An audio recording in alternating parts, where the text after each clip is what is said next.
Enrique was planning to break into the American industry when Ricky Martin's success happened. Ricky came on to the scene and blew everybody away. He was unbelievable. Ricky is much more, the show pop superstar. Well, that was very good. That was excellent. But I mean, we don't have pineapples in our heads. After that, Latin music exploded in mainstream Anglo music.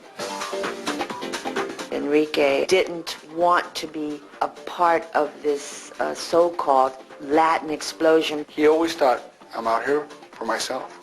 And as soon as I start competing, then that's when I'm going to draw myself out. A boom only lasts so long, Enrique knew. I'm not in it for the boom. I'm in it for the long term. You didn't really want to be like another Latin American artist crossing over. You wanted to try something a little different. That's when the opportunity arose with Bailamos. Esta noche bailamos. Bailamos was just a fun song. Let's dance in Spanish. That sounds great. Bailamos, yeah. And I couldn't imagine anyone more perfect for that song than Enrique. He was definitely fired up. Just really, really, really excited about the whole thing. He really was striving to have a hit record. He came over to record Bailamos. After he finished the vocal, and he said, I think we've got the hit.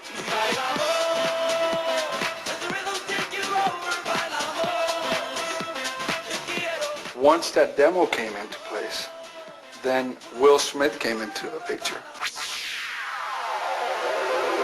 Will Smith was interested in incorporating Bailamos into the Wild Wild West soundtrack. I went to one of Enrique's concerts, and you just never heard this kind of sustained screaming. And you go to concerts and people scream, but it was sustained. And like the girls were taking turns, ah! And when she's getting ready to stop, she points to her girlfriend to take over. Ah! I was like, I want this guy on the soundtrack. He had the movie to launch the first single, Bailamos. It was an eye-opener to the American audience. The entire marketplace opened up for him. It just blew up from there, really. He was entering a new era and entering a new stage, one step closer to conquering the world. That was a huge turning point in his career. I think that's where he got the confidence. And he's like, I can do it. This is it. The next level was, in fact, the English album. Enrique was shopping around for a record deal at the time. It was very important for him to get into a company that could take him to higher positions. He had all these opportunities, coming his way with the movie and everything. Enrique had this friend, Gerardo, which is Rico Suave. The song Rico Suave, Rico Suave. And he worked as a label manager in Interscope. Gerardo's like, Interscope is going to be the best label for you. Come, we'll treat you like a god here. Enrique saw that Interscope was an aggressive company. Enrique had a lot of faith in Jimmy Iovine. He produced, U2, which is like Enrique's idols. He did Bruce Springsteen stuff, and so Enrique is like, right off the bat, he clicked with this guy. And Enrique is like, that's it, sold. This seemed like a guy that had the staying power to win the big game. You didn't have to be a part-time genius or even that smart to know to sign this guy. We started recording the Enrique album. The record company wanted to move very quickly. We wanted to take advantage of the momentum of the whole Bailamos being #1. We worked day and night to get that album done. In this record, he was, trying different rhythms, and some of the tracks were more dance-oriented, I guess. Even in his English album, he always made sure there was Spanish adaptation, not as a selling point, just to relay the message, hey, I haven't forgotten about you guys. The Enrique album just changed everything. Smash #1 in like 7 countries, including America. It was the point where suddenly, oh right, Enrique, yeah, this is an international superstar. Enrique emerged as a legitimate, concrete American artist. He's hit the pulse of America. All of a sudden, this kid has a career. He's done it himself. His father was happy and doing a great job.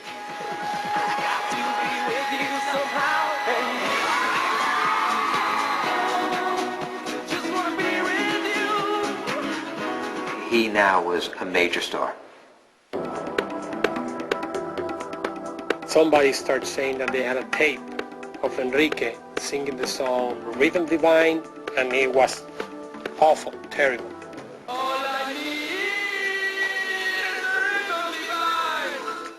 It was either someone doing a very funny imitation of Enrique, or maybe it was Enrique just having fun, overdubbed on music. When he heard it, of course he broke out laughing because it's a joke. It's quite hilarious, actually. This rumor, in fact, picked up a lot of speed. Everybody, everywhere, knew about this tape because someone sent Howard Stern the tape. And that's how it came to be via the airwaves. I mean, if you're going to send it to someone, you might as well send it to Howard Stern, right? Everywhere around the country and around the world, news started coming out that he couldn't sing, that he was only a studio guy, and that maybe he was not even the guy that was singing on his albums. Howard Stern actually compared this to a Milli Vanilli situation and even said they have to take the Grammy away, Enrique's Grammy. It became a huge thing. He was just breaking in to the mainstream American industry. He still had to prove himself to that audience. And that can ruin your career in 2 seconds. He realized that it wasn't a joke. It's kind of like someone was questioning his manhood. He needed to prove to the people that he can sing. We flew immediately to New York. He went to see Howard Stern. When Enrique arrived to the studio that morning, it was a media circus. Enrique was set to perform acoustically. And I told Enrique, what are you doing? Because who sings at 7 o'clock in the morning? I was kind of like, oh my God, you might crack a few times. Anybody could make a mistake singing. When he walked into the studio itself with Howard, it was obvious that there was a bit of anxiousness. Both of them were like ready to get it on, and to figure out, is it true or isn't it true? But when he got like, it was so perfect. It was great. And then, Howard Stern changed and said, okay, forget all of what I said. You definitely can sing. I'm sorry. And he started making jokes about, his sexual life and whatever. Howard Stern said, you have silenced your critics. Everybody was talking about how good he did. That news went around the world, and then the song became #1. It was one more chance that he had to prove that he was an artist, that he was a performer, that he was not someone who was daddy's son.